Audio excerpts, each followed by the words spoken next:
तो हम लोग देख लिए बाबू, धातु को अगर वायु का उपस्थिति में जलाते हैं तो क्या होता है। कौन कौन देखे हम लोग, एक देखे मैग्नीशियम और दूसरा क्या देखे, कॉपर। मैग्नीशियम जलाते हैं तो क्या होता है, श्वेत ज्वाला निकलता है। और कॉपर जलाते हैं तो क्या होता है, कॉपर जलता ही नहीं है बल्कि ब्लैक परत चढ़ जाता है उसपे। समझ रहे ना। नेक्स्ट बढ़ेंगे उभयधर्मी ऑक्साइड।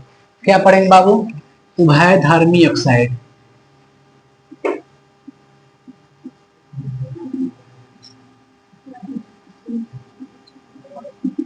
उभय, ध्यान सुनिए, उभयधर्मी ऑक्साइड देखिए, वैसा धातु का ऑक्साइड, वैसा धातु के ऑक्साइड जो अम्ल तथा क्षार से अभिक्रिया के फलस्वरूप, देखिए वैसा धातु का ऑक्साइड जो अम्ल तथा क्षार से अभिक्रिया करके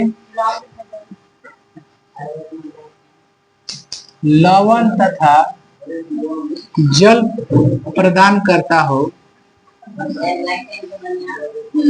वैसा धातु ऑक्साइड जो अम्ल तथा क्षार दोनों से अभिक्रिया करके, किससे, दोनों से अभिक्रिया करके लवण तथा जल प्रदान करता हो, उसे उभयधर्मी ऑक्साइड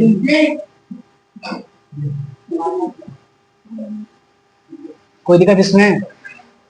वैसा धातु का ऑक्साइड, ठीक है, जो अम्ल तथा क्षार दोनों से अभिक्रिया के फलस्वरूप लवण तथा जल प्रदान करता हो चाहे बनाता हो, उसे उभयधर्मी ऑक्साइड कहते हैं। वैसा धातु का ऑक्साइड जो अम्ल तथा क्षार दोनों से अगर अभिक्रिया करके क्या बनाता हो, दोनों कंडीशन में लवण बनाता हो। कॉमन क्या है, लवण, किससे, दोनों से, अम्ल और क्षार से। तो ऐसा धातु का ऑक्साइड का नाम बताइए जिसको अम्ल से अभिक्रिया कराएंगे तो लवण बनेगा, अगर क्षार से कराएंगे अभिक्रिया तो लवण बनेगा। तो दो हो सकता है आपका, दो है धातु ऑक्साइड, एक है आपका अल्युमिनियम ऑक्साइड, एक है आपका जिंक ऑक्साइड Al2O3 और एक है ZnO। जैसा कि देखिए दो चीजें Al2O3 ZnO इत्यादि, समझ रहे ना। यही ऐसा मेरे प्यारे बच्चे हैं जो दोनों कंडीशन में क्या बनाता है, लवण बनाता है। ठीक है, आगे बढ़े हम लोग, ये दोनों का अभिक्रिया देख लें। चलिए, पहला है, ये क्या है, धातु का ऑक्साइड है ना, इसको कराते हैं HCl से। किससे कराते हैं, है ना बाबू, ध्यान दीजिए। तो क्या बनाएगा, अल्युमिनियम क्लोराइड Al2Cl 2AlCl3, चलिए 2AlCl3 plus H2O 3H2, balance हो जाता है। छोड़िए ना, बैलेंस क्या करना है, 6 गो H है, यहाँ पर भी 6 गो H है ना, O 3 गो है, यहाँ पर भी O 3 गो है, 3 से मल्टीप्लाई हो जाएगा तो अल्युमिनियम 2 गो है, अल्युमिनियम 2 गो है, क्लोरीन 6 गो है, क्लोरीन 6 गो है, वो तो है बैलेंस। ठीक है, तो क्या बनाया, ये क्या हो गया आपका लवण, ये क्या हो गया जल, है ना। धातु के ऑक्साइड से अम्ल से अभिक्रिया करा तो क्या बनाया, लवण और जल। इसी को किससे कराएंगे अब, क्षार में क्या ले ले बाबू, सोडियम हाइड्रो ऑक्साइड। सुनिए, ठीक है, कर लेते हैं, Al2O3 प्लस NaOH, अगर क्षार से कराएंगे अभिक्रिया तो क्या बनेगा, अल्युमिनियम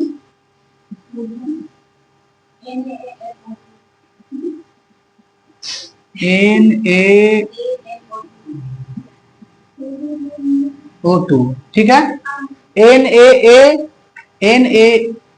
सॉरी, ठीक है ना बाबू, अल्युमिनियम ठीक है, सोडियम ठीक है, ऑक्सीजन ठीक है, प्लस अब ध्यान दीजिए, एक जगह बैलेंस नहीं हो पा रहा। सोडियम कहाँ मिला दिए हम लोग? एल्युमिनियम में। ये हो गया एल्युमिनियम 2 है, 2NaOH हो गया ना। यहाँ पर बदलेगा ना। अच्छा, ऑक्सीजन का हो गया दुगनी के 4 हो गया जी। अच्छा हाँ, 5 गो यहाँ पर, ठीक है ठीक है। ऑक्सीजन 2 गो है या 3 गो या 5 गो यहाँ पे है, दुगनी के 4 गो, 1 गो 5 गो, ठीक है ना। अल्युमिनियम यहाँ पे कै गो है? 2 गो हो गया। और यहाँ पर कितना? 2 हो गया, हो गया ना। सोडियम का 2 गो है, सोडियम 2 गो है। हाइड्रोजन 2 गो है, यहाँ पे हाइड्रोजन में 2 गो है, ठीक है ठीक। बोल दो ये क्या है? ये क्या आपका लवन है। एक और था आपका, ये हो गया ना बाबू। एक दूसरा था आपका एग्जाम्पल ZnO, इसको भी कराते हैं HCl, 2HCl से कराएंगे तो क्या बनेगा? जिंक क्लोराइड ना, जिंक क्लोराइड, जिंक क्लोराइड है ना। अब प्लस में क्या बनेगा? जल। ये क्या हो गया आपका? लवण। फिर इसी को क्या कराते हैं बाबू? ZnO को किससे कराते हैं? सिंपल ना, जिंक का बनेगा, क्या बनेगा कंडीशन?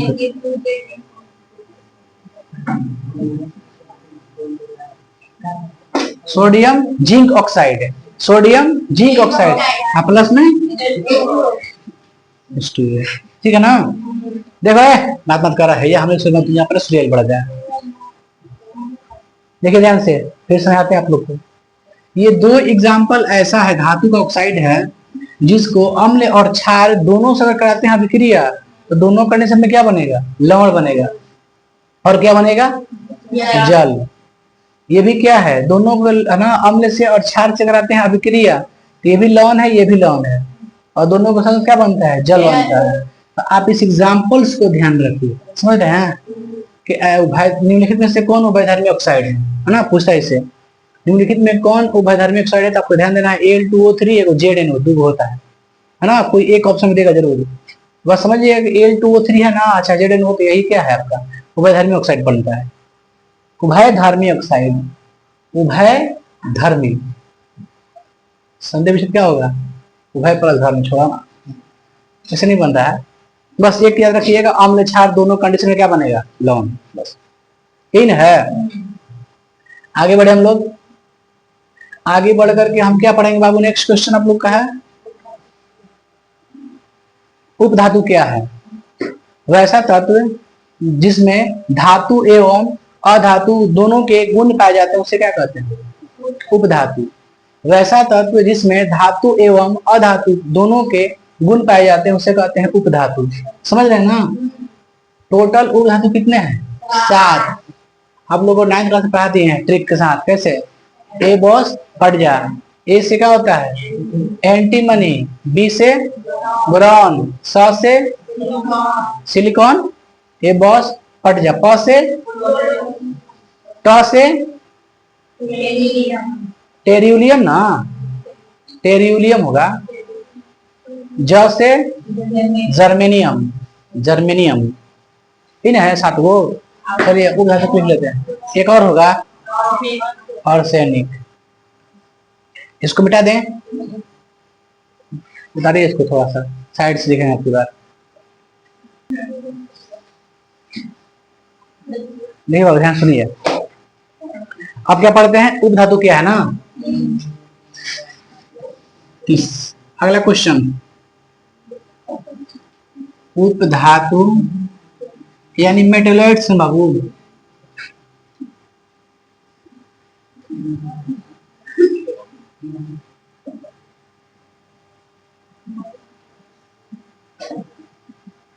वैसा तत्व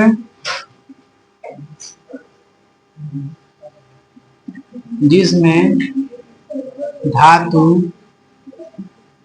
तथा अधातु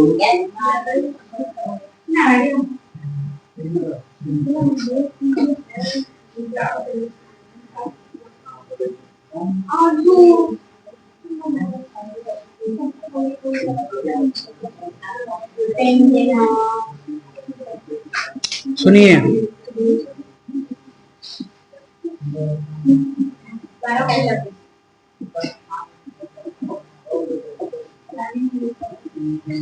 हेलो उपधातु जो होते हैं बाबू, उसका अगर आप इलेक्ट्रॉनिक विन्यास निकालिएगा तो अंतिम कक्ष में कितने आते हैं? 4। कितना आता है? 4। जिसका अंतिम कक्ष में 1 2 3 है वो क्या है? धातु। जिसका 4 है वो क्या है? उपधातु। जिसका 5 6 7 8 है अधातु, है ना। लेकिन सब के सब 4 जिसका आएगा, इसका मतलब ये नहीं कि क्या है वो उपधातु है। जैसे कार्बन है, कार्बन के परमाणु कितना होता है? 6। अंतिम कक्ष में कितने इलेक्ट्रॉन होंगे? 4। तो क्या उपधातु है कार्बन? नहीं है। तो हर उसका अलग अलग एक हो जाती है, उसका प्रॉपर्टीज हो जाती है, गुण क्वालिटी हो जाती है। बस ये हम लोग बना के रखे हैं कि जिसका 4 होगा उसका क्या होगा? उपधातु होगा। लेकिन ऐसा कुछ बात नहीं है। आप सातों के सातों को याद कर लीजिएगा ना। सातों उपधातु को याद करना पड़ेगा आप सभी को। Any problem? आगे बढ़े हम लोग। देखिए बाबू, जैसे मैं ए बॉस पढ़ गया, ये क्या हो गया आपका? ये हो गया आपका ट्रिक। समझ रहे हैं? बताइए, ए से क्या होता है? एंटीमनी। देखिए, ए से एंटीमनी का संकेत क्या होता है? S B. अगला क्या है? ब। ब से क्या होता है? बोरॉन। ऐसे लिखाता है। बोरॉन का क्या होता है? फिर क्या आपका? स। स से सिलिकॉन। एस आई, है ना। देखो, ए से एंटीमनी, ब से बोरॉन, स से सिलिकॉन। अब क्या है बाबू? तो है प है, प से पोलोनियम। इसका क्या होता है? अगला आपका ज से ट है, ट से टेल्यूरियम।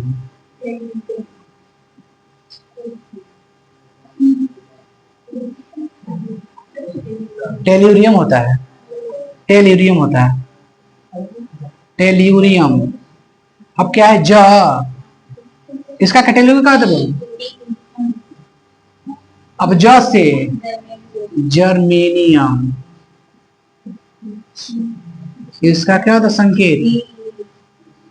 जर्मेनियम। खत्म हो गया। एक अ से है ना बाबू, फट जा ऐसा करते हैं, जा ना। Arsenic S. हो गया ना बाबू? हो गया ना सातों? 7 गो टोटल उपधातु है, जिसमें धातु का भी क्वालिटी है और धातु का भी क्वालिटी है। इसमें कहीं कहने का मतलब ये है, कभी कभी धातु के रूप में भी मतलब थोड़ा लाइन भी जाता है और थोड़ा कम भी लाइन जाता है। मान इसमें धातु और अदद दोनों के गुण पाए जाते हैं। बस ये समझिए, आप ज्यादा मत खखोरिए इसको, ज्यादा लफड़ा हो जाएगा धातु में। इसका ट्रिक क्या है? ए बॉस पढ़ जा। कुल 7 गो धातु है, इसके लिए ट्रिक क्या बनाया है? ए बॉस पढ़ जा। ट्रिक है ये, है ना। क्या है? ट्रिक है। ए से एंटीमनी, बी से बोरॉन, स से सिलिकॉन, प से पोलोनियम, ट से टेल्यूरियम, ज से जर्मेनियम, अ से आर्सेनिक। ठीक है, यही तो है। चलिए आगे बढ़ते हैं बाबू। आगे बढ़कर हम लोग ये देखते हैं कि धातु लवण के विलयन से, धातु लवण के विलयन से, धातु लवण के विलयन से धातु कैसे अभिक्रिया करता है। धातु के लवण विलयन से, धातु के लवण विलयन से धातु कैसे अभिक्रिया करता है। धातु के लवण विलयन किसे कहेंगे? धातु के लवण विलयन। जैसे कॉपर सल्फेट क्या है? कॉपर सल्फेट क्या है? धातु के विलयन है। कॉपर सल्फेट क्या है? धातु के विलयन है। कॉपर क्या है? धातु है। सल्फेट लगे तो क्या बन गया? कॉपर सल्फेट है। कॉपर सल्फेट क्या है? लवण। क्या है? लवण या विलयन है। समझ में बात? ये विलयन होता है, सॉल्यूशन होता है। तो जो कॉपर सल्फेट होता है वो क्या होता है? विलयन होता है। ये किसका विलयन है? Copper sulphate. कॉपर का है। कौन धातु का है? कॉपर का है। आई बिलियन पहुंची है, बिलियन बोलेंगे पहुंची है। जैसे अम्ल क्या है, अम्ल क्या है, अम्ल और क्षार के मिलकर क्या बनेगा, जो बनेगा बनेगा बिलियन बनेगा, क्योंकि बिलियन समझते हो शरबत को बोलते हैं, तो जिसको मिला तो क्या बन जाएगा, बिलियन। तो आपका जो कॉपर सल्फेट है, कॉपर सल्फेट होता क्या है, लवण, लेकिन है तो बिलियन ना, क्या समझ रहे हैं, सब बिलियन में आ जाएगा। तो कह रहे हैं कि मान लीजिए कॉपर सल्फेट क्या है, बिलियन है पहले ही से, लवण है, बिलियन है। अच्छा, इसमें अगर हम धातु को मिलाते हैं, इसमें जब हम धातु को अभिक्रिया कराते हैं तो क्या होता है, तो देखिए अगर आपका अधिक अभिक्रियाशील धातु है तो कम क्रियाशील धातु को हटा देगा ना, उसके स्थान को ले लेगा, यानी विस्थापित करके उसके स्थान को ग्रहण कर लेता है। रिएक्टिव, समझ रहे हैं ना, रिएक्टिव अगर ज्यादा होता है जो धातु का दूसरे को हटा देता है, उसका स्थान ले लेता है। तो क्वेश्चन बढ़ते हैं बाबू, ये क्वेश्चन देखते हैं। क्वेश्चन ये रहा, धातु के, बाबू आ रहा है ना, बिलियन हो गया, धातु के लवण बिलियन से धातु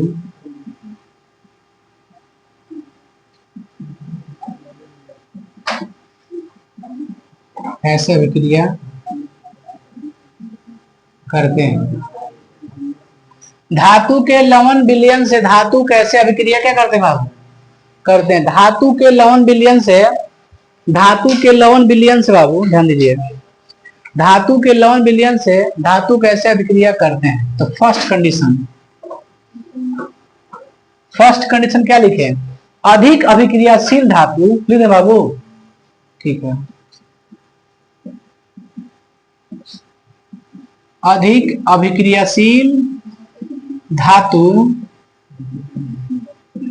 कम ना, कम अभिक्रियाशील धातु को लवण के विलयन से मतलब हटा देती है, क्या करती है, हटा देती है, विस्थापित कर देती है और खुद उसका स्थान ग्रहण कर लेती है। समझ रहे हैं ना, इसमें एक ही कंडीशन है ना, समझिए बाबू। एग्जाम्पल्स होगा, ध्यान दीजिए आप लोग। हम पहला एग्जाम्पल ध्यान पढ़िए एक बार, अधिक अभिक्रियाशील धातु, अधिक अभिक्रियाशील धातु, अधिक अभिक्रियाशील धातु, इसका मतलब क्या है, जो जल्दी अभिक्रिया कर देते हैं। जैसे कैसे बताते हैं कि सोडियम क्या करता है, ऑक्सीजन से बहुत जल्दी अभिक्रिया करता है, उसी प्रकार जो धातु तेजी से अभिक्रिया करता है, ठीक है, तो लिखिए अधिक अभिक्रियाशील धातु, लिखिए धातु ना, देखो कोई दिक्कत नहीं है। कम अभिक्रियाशील धातु को उसके लवण के विलयन से, चाहे धातु के लवण के विलयन से उसे करता है, विस्थापित कर देती है और खुद उसका स्थान ग्रहण कर लेती है। जैसे आप लोग एग्जांपल लेते हैं बाबू, कॉपर सल्फेट ले लें प्लस लोहा, यही ना जी, सुन ध्यान से, लोहा क्या है, कॉपर से अधिक अभिक्रियाशील धातु, लोहा क्या है, अधिक अभिक्रियाशील धातु है। पहले से लवण क्या है, लवण क्या है इसमें, पहले से लवण क्या है, कॉपर सल्फेट, क्या है, कॉपर सल्फेट, ये क्या है, लवण है, ये धातु का विलयन है, क्या है, धातु का विलयन है, यानी लवण है, सब कुछ लवण है। ये जो विलयन है आपका, जो इसमें लगा है कॉपर, कॉपर से अधिक क्या होता है अभिक्रियाशील धातु, लोहा होता है, Fe होता है, फेरस। तो ये क्या करता है कि कम अभिक्रियाशील है, तो ये क्या करेगा, इसके स्थान को ले लेगा, इसको हटा देगा, सिंगल कर देगा। समझ रहे हैं ना, मतलब अगर इसका ट्रिक बनाना चाहे तो कैसे बना सकते हैं, बनाने सिंपल तरीका है, धातु, धातु के लवण विलयन से अधिक, चाहे बोल सकते हैं धातु के लवण विलयन से अधिक अभिक्रियाशील धातु क्या करता है, उसे हटा करके, उस धातु को हटा करके खुद उसका स्थान को ग्रहण कर लेते। वही बात को हम लिख लेते हैं, आपके मटेरियल्स में ट्रिक भी होगा, समझ रहे हैं ना। तो कुछ नहीं करता बाबू, देखिए इसके धातु को हटा देगा, आप खुद उस जगह पर जाकर लग जाएगी, जैसे FeSO4 सिंगल में क्या कर देगी, कॉपर कर देगा ना बाबू, इसमें कोई दिक्कत है। चलिए, कॉपर सल्फेट एक विलयन है, उसको अभिक्रिया किससे करा दिए, लोहा से करवा दिए, और दोनों अभिक्रियाशील कौन पड़ जाता है, लोहा अधिक अभिक्रियाशील है, ये अधिक अभिक्रियाशील धातु कम अभिक्रियाशील धातु को हटा देगा यानी विस्थापित कर देगा और खुद इसका स्थान ग्रहण कर लेता है। यही तो है कि कोई अगर धातु के विलयन से किसी धातु को ही अभिक्रिया कराते हैं तो जिसका अधिक अभिक्रियाशील धातु होगा वही उसका स्थान ले लेगा, वही क्या कर देगा, अपना विलयन बना देगा, अपना लवण बना देगा। ये हो गया आपका लवण, हो गया ना। ये बेचारा बच गया सिंगल। तो क्या है, इसका बॉन्ड मजबूत है नहीं है, इसका क्या है, कमजोर है, समझ रहे ना। जिसका बंधन पड़ जाता है कमजोर, क्या होता है, ब्रेकअप। क्या होता है, ब्रेकअप। ये क्या हो गया, कैचअप। कैचअप बोलेंगे, पैचअप बोलते हैं। चलो हमको समझ नहीं आता, कैचअप बोला के पैचअप बोला, ये जाल का है सब। ध्यान से हम क्या बताते हैं, खुद उसका स्थान ग्रहण कर लेता है, कर लिया ना उसका स्थान का सब। इसके लिए बाबू ट्रिक दिए हैं, कंसेप्ट होगा। इसके लिए एक नियम भी दिए हैं आपको। जस्ट आपका ये जो आपका खत्म होता है इसके बाद शुरुआत होती है उसकी। देखिए धातु ए, धातु ए का, धातु ए प्लस धातु बी का लवण विलयन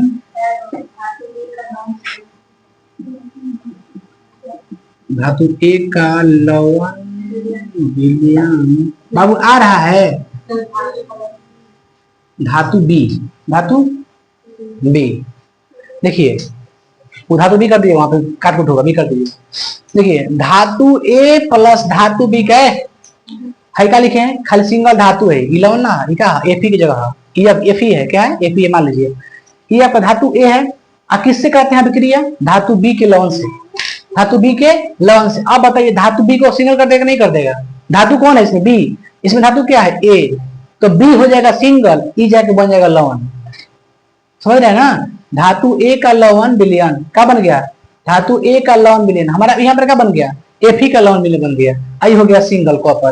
पहले से विलयन क्या था, कॉपर था विलयन में, था ना। इसमें पहले से विलयन कौन था, बी था, देखो धातु बी का लवण विलयन है कि नहीं है। लेकिन जैसे अभिक्रिया कराएंगे तो ई क्या हो जाएगा, बी, धातु बी अलग हो जाएगा, सिंगल हो जाएगा, और ई चल जाएगा विलयन के साथ, समझ रहे ना। तो क्या हो जाएगा आपका, धातु ए ही क्या हो जाएगा आपका लवण, धातु बी का हो जाएगा सिंगल धातु बन जाएगा। उसी प्रकार यहाँ पर भी क्या हो गया है, एफ का बन गया है लवण, और कॉपर का हो गया सिंगल धातु हो गया है कि ना। ये आपका कंसेप्ट बनाते तो बन जाएगा, समझ रहे ना।